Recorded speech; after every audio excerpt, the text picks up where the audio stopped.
So I think this is overwhelming pressure intended to break the regime and bring about change. It's very high risk. We must remember that Iran has been considerably weakened. Its proxies have been weakened over the last 2 years. Its own in the last June attacks, its own capacity has been weakened. So what it can actually do across the Middle East, or how much would it want to do, I think at this stage is a little early to say. Hi, I'm Karan Thapar. Over the last few years, I hope you've been watching my program, The Interview on The Wire. During that period, I've interviewed doctors, politicians, businessmen, scientists, authors, and even the occasional Nobel laureate. For me, it's been exciting. I hope it's been enjoyable for you. But these, as you know, are tough times, and if this program is going to remain bold, independent, and sometimes even defiant, then I think we need your support. At the end of the day, it's a truism, but editorial independence is best defended by the viewers.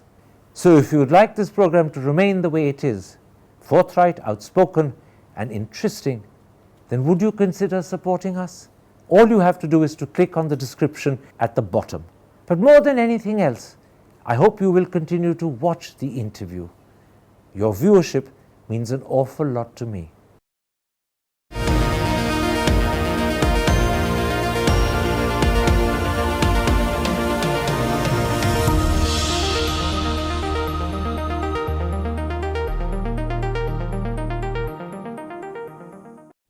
Hello and welcome to a special interview for The Wire.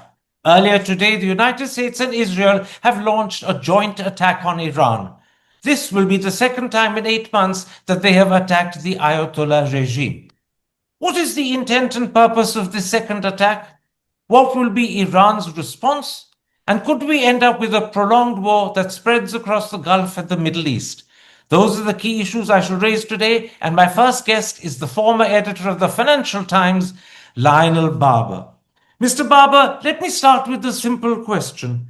How do you view the US-Israeli strikes on Iran that began a couple of hours ago?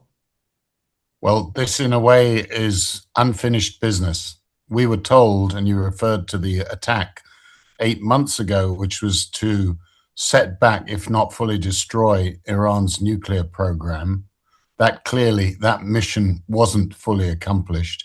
But now we have an extra dimension, a very important dimension, where President Trump, in his address, and you can see it online, is making clear that he wants regime change. He wants the Iranian people, and remember there were mass protests earlier this year, in which thousands were killed.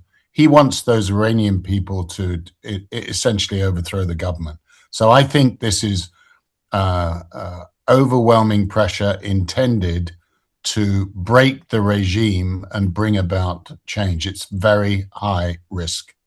You have cited the 8-minute video that President Trump put out early this morning on Truth Social, where he calls upon the Iranian people to rise up and to take control of the government. Separately, Prime Minister Netanyahu has explained the attack on Iran on the basis of an existential threat that Israel faces. I presume he too wants regime change.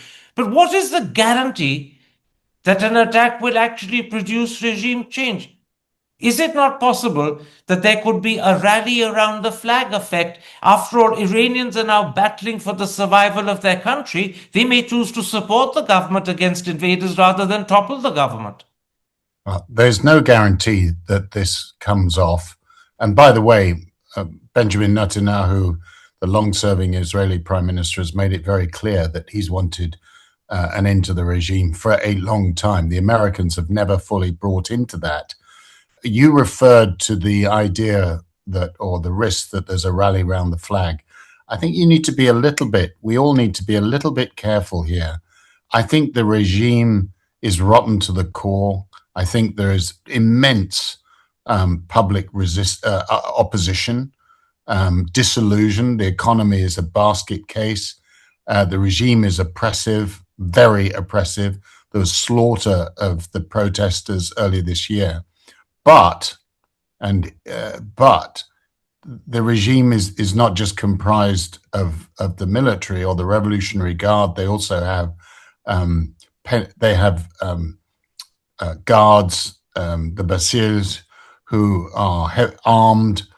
They have spies everywhere. So this is not an easy regime to replace. And also, who is going to replace a regime if it did topple? All these are very unclear. But I think you need to be a little bit careful about suggesting that everybody would rally around the flag just in case of this attack. But you don't need everyone to rally around the flag. What you need is the patriotism of the Iranian people to be hurt by what the Americans and Israelis are doing. After all, now the Israelis are under attack. Sorry, the Iranians are under attack. They will feel threatened. They may want their regime changed, but they want to do it themselves rather than at the behest of the Americans or the Israelis. That's the danger he's running. Well, patriotism will play some role here, but as I said, the regime is very unpopular. It has not delivered any economic benefits. There's corruption is rife, and I think it's deeply unpopular. But there is, and this is where you're correct, Karen, I mean, pick a number, but certainly 30% or so of the people in Iran are some way tied to the regime. Their economic dependencies here. There's security connections. All these things make it both brittle, but also not just something you can sweep away. Trump has also, in that 8-minute video that he put out on Truth Social, said that the second object is to destroy Iran's missiles. He actually said he wants to raise the missile industry to the ground. Do you think he can actually do that? Because Iran has a huge stockpile of missiles, including hypersonic missiles. And the danger is if it starts unleashing the hypersonics on Israel, which it's bound to do, Israel's Iron Dome doesn't necessarily protect Israel. Again, this is high risk, but they will attempt to do extraordinary damage to the missile capability. And remember, if you go back more than 10 years, the agreement, the JCPO agreement, in which the Europeans were involved to limit and contain Iran's nuclear program, that was a deal without context. There was no agreement on the missile capability, which does directly threaten Israel. Let's be clear about that, as well as US forces in the region. But there was no deal there, no deal on curbing the behavior of terrorist organizations like Hezbollah. This was a pure nuclear deal. It wasn't perfect, but it didn't address these wider security threats. So Trump is going to go attempt to go after them. And it's likely to last, by the way, Karen. This is not going to be over in 24 hours or 48 hours. It's going to be longer. Absolutely. And Iran has already told Reuters this morning that their response will be crushing. Earlier, they've made it crystal clear that if they're attacked, they will take their revenge on American bases in the Gulf and the wider Middle East. We could end up not just with a prolonged war, but with a very serious regional war. Do you believe that would be justified by the Americans to provoke? Well, again, you're over your skis here. We're not in a regional war. We're speculating at this point. I think it's quite possible that Trump may pull back. I don't think he wants to get involved in a wider war. It could spiral out of control, but I think they're going to inflict very heavy punishment for a number of days. They're also going, by the way, it appears, after key figures in the regime as well to weaken it. And then they're going to see what happens on the ground with the people. Will there be an uprising? So we're not but there. Aren't you ignoring the fact that the Iranians have promised a crushing response? Well, they've promised a lot, and they've promised a lot. They've made a lot of big talk. They promised a lot if Hezbollah were attacked, and the fact is they haven't maybe been able to come through because It's a very much weakened regime. Yes, they have missile capacity. Yes, they launched hundreds of missiles against Israel last year. They didn't go through. So there was some damage. So I think this regime, as I say, it's not beaten. It's still dangerous, but I wouldn't take everything that they say at face value. Let me quote Vali Nasser, a professor at Johns Hopkins University in America and one of the world's acknowledged authorities on Iran and Iranian politics, writing for your former paper, the Financial Times, on the 20th. He said that Iran will not only riposte mightily, to use his words, but we could end up with a prolonged war because Iran will believe the longer the war lasts, the better its chances of an improved negotiation stance with America. And Trump has already admitted in his Truth video that there could be American casualties. Will that work at home for Trump? It's a high risk, as I said, a high risk gambit. He's talked about an end to forever wars. He won't want to put boots on the ground.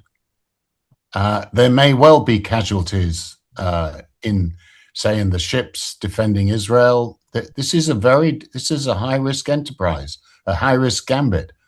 But we don't know at this point where it's leading. We do know. So I just feel at this point, let's see how fast and how far it escalates. Remember, just one last point, Khan. Every time the Iranians escalate, at least in the short term, there will be an overwhelming and high response from the Israelis and Americans. There's risk there. But if Iranian hypersonic missiles start targeting Tel Aviv, Jerusalem, and Haifa, and who knows, if Iranian hypersonic missiles can hit American ships or even an American aircraft carrier, that could escalate this war hugely. And then, of course, there is the possibility that Iran will deliberately target American bases in Bahrain, in Qatar, in Kuwait, in Iraq. All of those are targets that the Iranians have said they'll go for. And if they believe that their own regime's survival is at stake, they will do everything to continue to survive. Well, why didn't they take those actions when America attacked their nuclear facilities? Why didn't they take that action when their nuclear scientists were assassinated by the Israelis? I mean, they have to calculate, if we escalate too far, too fast, then it really does become existential for us. So I'm not so sure that, but we're speculating here. We need to see how this plays out in the next 48 hours. Tell me, how will the rest of the world view what Israel and America have done, particularly if this becomes a prolonged war and it becomes a regional war? Do you think Europe would support what the Americans have done? Do you think Asia and Africa would support them? Or is Trump's credibility also coming on the line? No, everybody understands that this is an evil regime. It's deeply oppressive. It's been dangerous. It's used proxies to sow terror in the Middle East.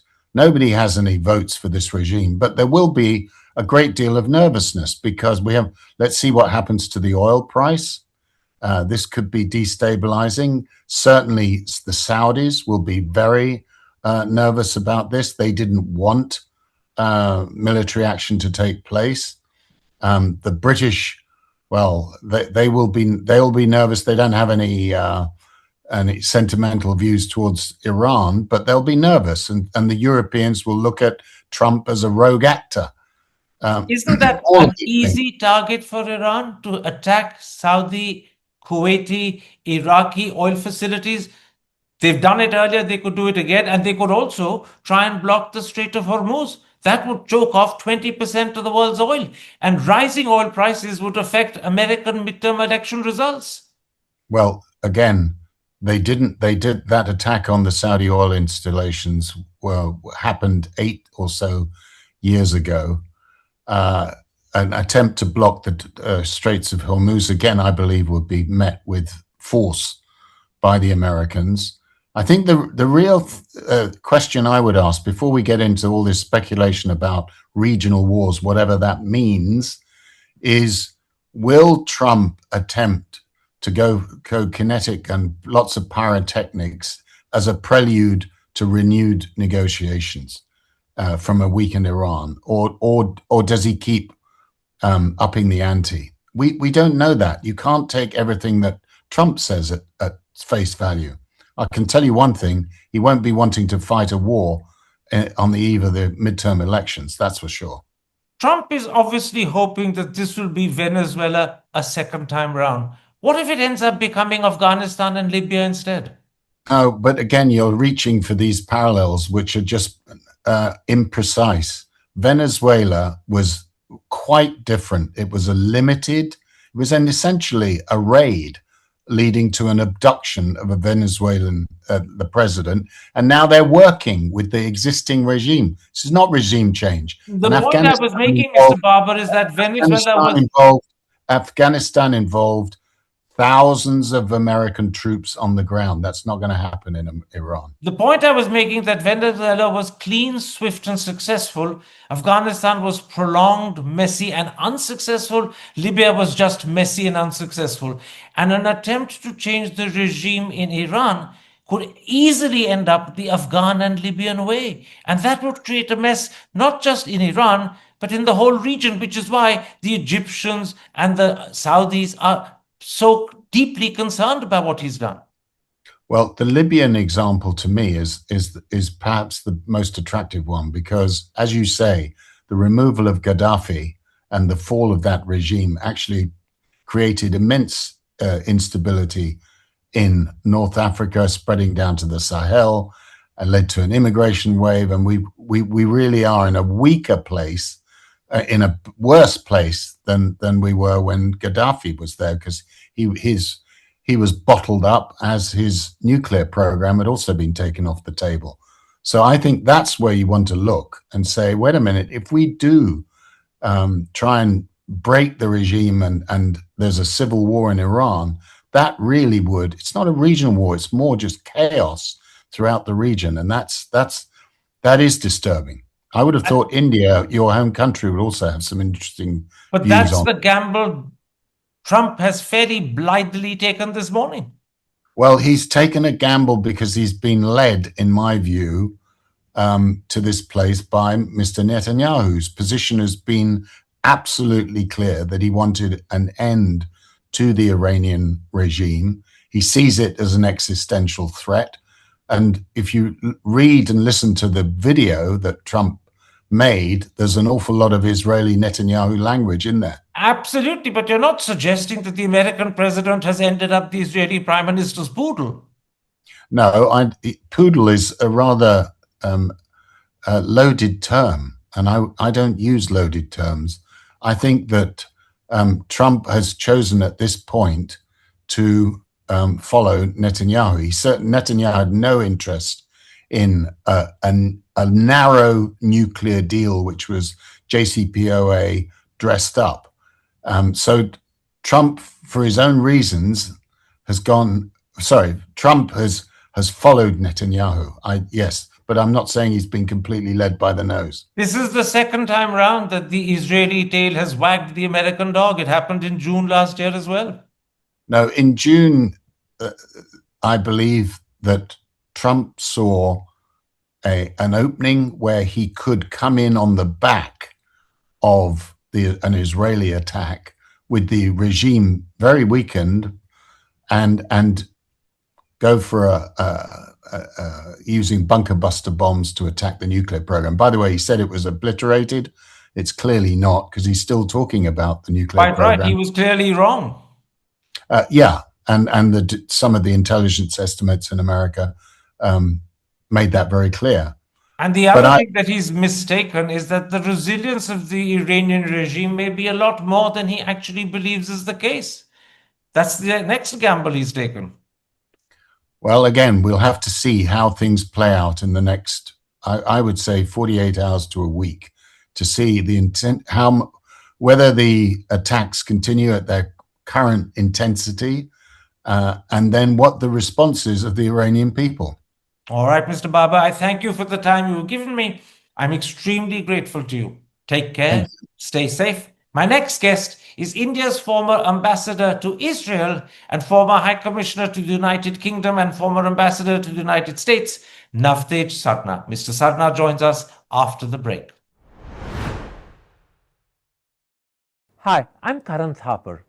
Over the last few years, I hope you've been watching my program, The Interview on the Wire. During that period, I've interviewed doctors, politicians, businessmen, scientists, authors, and even the occasional Nobel laureate. For me, it's been exciting. I hope it's been enjoyable for you. But these, as you know, are tough times, and if this program is going to remain bold, independent, and sometimes even defiant, then I think we need your support.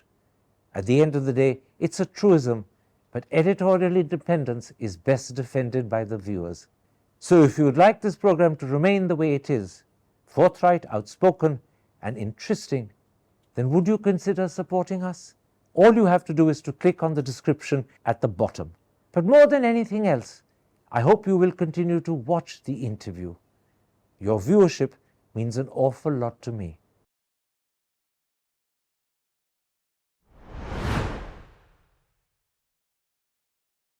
Welcome back. I'm now joined by India's former ambassador to Israel, former High Commissioner to the United Kingdom, and former ambassador to the USA, Navtej Sarna. Mr. Sarna, how do you view the US-Israeli joint attack on Iran that began a couple of hours earlier today?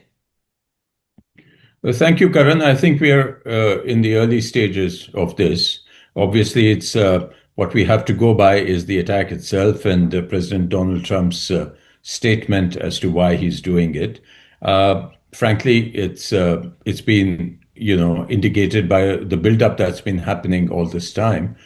And I think it's going to be, it looks like it's a full-scale attack and that they are pitching definitely for regime change in Iran. That's reading President Trump's statement shows you that. So far, I don't think there's been any retaliation. No, there has. Forgive me. The BBC has reported that Iran has already struck American bases in Bahrain, Kuwait, Iraq. When I last saw it, it wasn't. An embassy in Abu Dhabi has warned British citizens in the UAE to stay safe, that there are reports of explosions which are so far unconfirmed in Abu Dhabi. So yes, Iran has lived up to its claim that it would respond with a crushing response. So let's wait to see how it goes because it's moving by the minute. I had missed this last development. But yes, at least 15 countries have asked their citizens to move out from different places. So we have to see how it goes and how strong is the... This is the big question. Iran has promised repeatedly that if attacked by America and Israel, it will attack American bases in the Gulf, and it's begun to do so. Does this now look to you as if it's likely to become a regional war that engulfs the Middle East as a whole? But that is a danger, Karan, and that is why a lot of the regional countries had advocated against such a move, including the Arab countries, many of the Arab countries. We will have to see how long this retaliation can carry on. How strong is the attack? President Trump seems to say that they're going to finish the missile program. He already says they've obliterated the nuclear program. What are the casualties in the top leadership? We don't know, and we will have to see how that goes because Iran's response will ultimately depend upon its systems and its capabilities. It is a well-entrenched regime, and it may not be so easy as just taking away one person. Absolutely. Let's look at the two explanations Trump made in his 8-minute video on Truth Social released early this morning. First, he claimed that the American intention was to destroy Iran's missiles. His exact words were, he wants to raise the missile industry in Iran to the ground. Do you think he can? Iran has a huge stock of missiles, and its hypersonic missiles can actually not necessarily protect Israel through the Iron Dome. So it is a lethal thing that he's attempting to do. Well, it's not going to be easy because, as they say, it's not a Venezuela. And it's not going to be easy. It has a well-developed ballistic missile program and stockpiles. And so we will have to see how much of that they can decapitate or incapacitate. I mean, we don't actually even know how much was the damage the last time around on the nuclear program. Of course, Trump says it's over, but if it was over, then what were the negotiations all about? So obviously there are factors here which we don't know, and so we'll have to see how much of the missile capacity is damaged and damaged so badly that there is no retaliation. The We don't know BBC yet. is already reporting that sirens are going off in Jerusalem, in Tel Aviv, over Haifa. Clearly, the Israelis are also hitting back and suffering as well. Do Well, you the think? sirens have been going on since the morning, and they've gone into an emergency mode. So naturally, there are standard operating procedures once you launch an attack, and Israel will definitely be preparing for retaliation. Is there a danger that serious targets could be hit as far as America's military armada in the Gulf is concerned? After all, Israel may be confident that it can protect itself. Can America's shipping be protected against Iranian ballistic missiles? It only takes a drone or a missile to hit a ship to create casualties and damage. And although Trump has admitted there Well, will be American casualties, that would provoke anger in America. Well, that part of President Trump's statement is indicative of what he can expect, and it's not his usual kind of statement. So obviously he's preparing ground for some loss of life, which might happen, and certainly the range I'm sure is covered by Iranian missiles. The capacity to pierce whatever protection the ships have and whatever electronic protection is covered by by various technological defenses. We don't know if they can get through in that. But then, yes, now it's war, and they're going in for the kill. So I think they are obviously prepared for a definitely. I'd be surprised if they thought there would be no retaliation from Iran. In that Truth Social video that Trump put out this morning, not only does he claim that his intention is to destroy Iran's missile and raise its missile industry to the ground, he also talks very openly and at length about wanting the Iranian people to rise up and take control of the government. He even says this may be the only opportunity they get. Do you really believe that the Iranians will respond to the call of an American president to overthrow their government? Might they not instead rally to the flag? Is he not, in a sense, playing with the patriotism of the Iranian people and hoping that he can turn them against their own government? That's a risky thing to try to do. Well, there have been problems inside Iran, and there is a lot of anger and a lot of displeasure with the regime. Having said that, there is also always the possibility of people saying, "Okay, if we want to do regime change, we do it ourselves. No thanks to you." But we have the factor of people calling for regime change from outside, including the Pahlavi Prince, who's from Maryland. We also have the factor of a widespread regime entrenched in Iran, the IRGC and all that.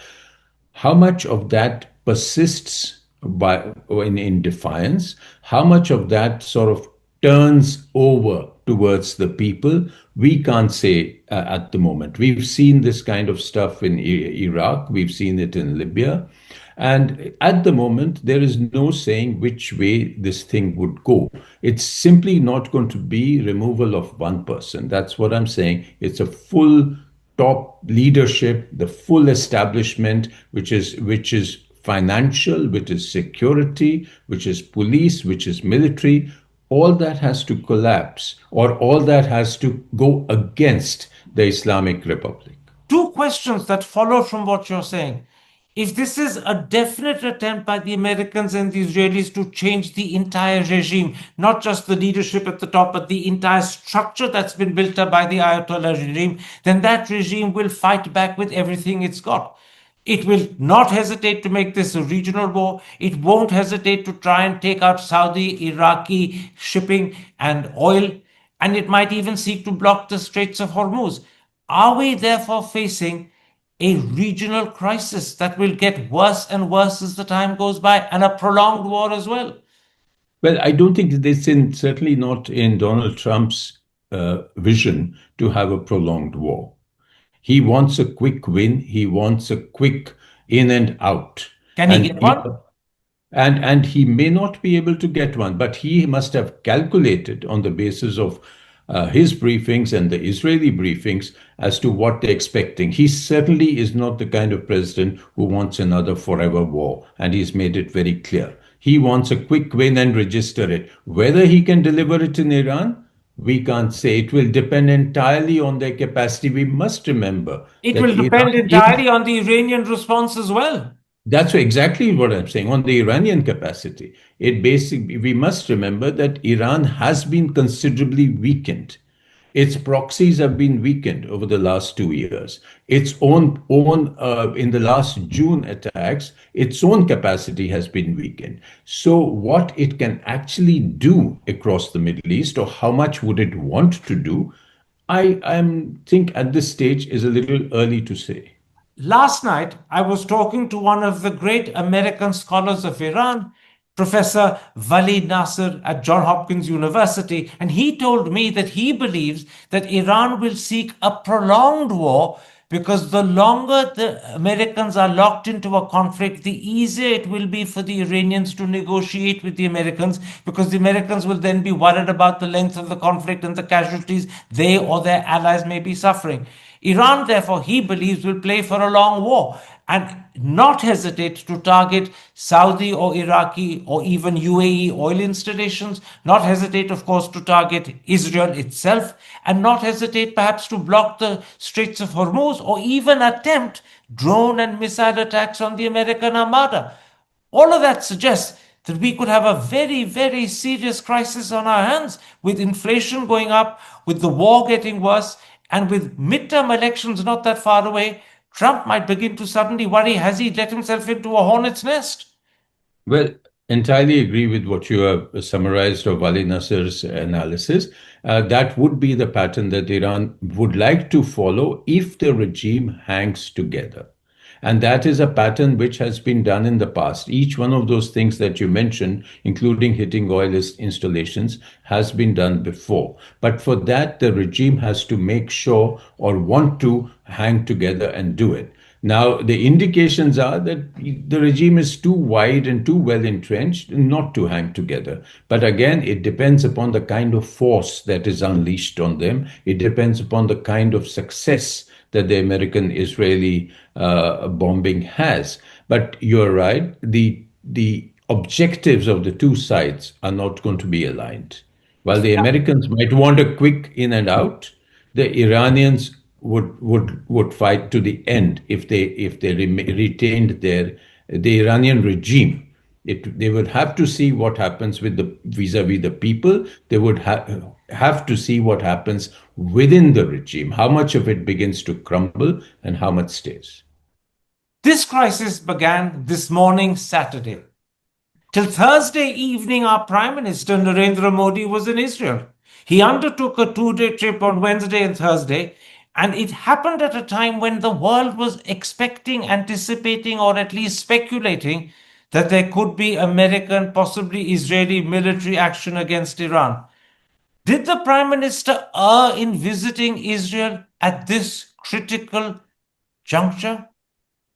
But Karan, I don't think I'm going to get into that speculation. All I will say is that when it's not a speculation, I'm asking for your opinion.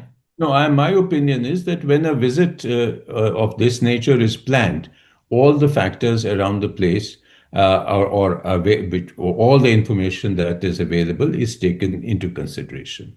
And as you said, this was something which was on the cards. So the fact that there could be a possible attack on Iran before would have been taken into consideration when planning the Prime Minister's visit. But was the Prime Minister ill-advised by his Foreign Minister and Foreign Secretary to go ahead with it? After all, it's not unusual for circumstances to lead to heads of government changing their plans. Visits have changed and been dropped before.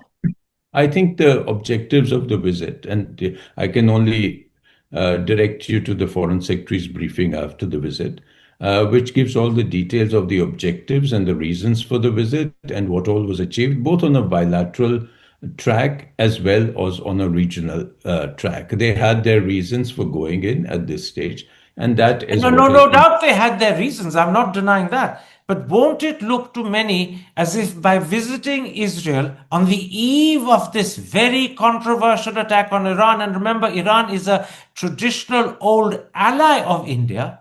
We have our interests in Chabahar port, let's not forget that. Won't it look to the Iranians, to many in the Arab world, won't it look to many in the global south, that India was in a silent but sure way endorsing what Israel intended to do?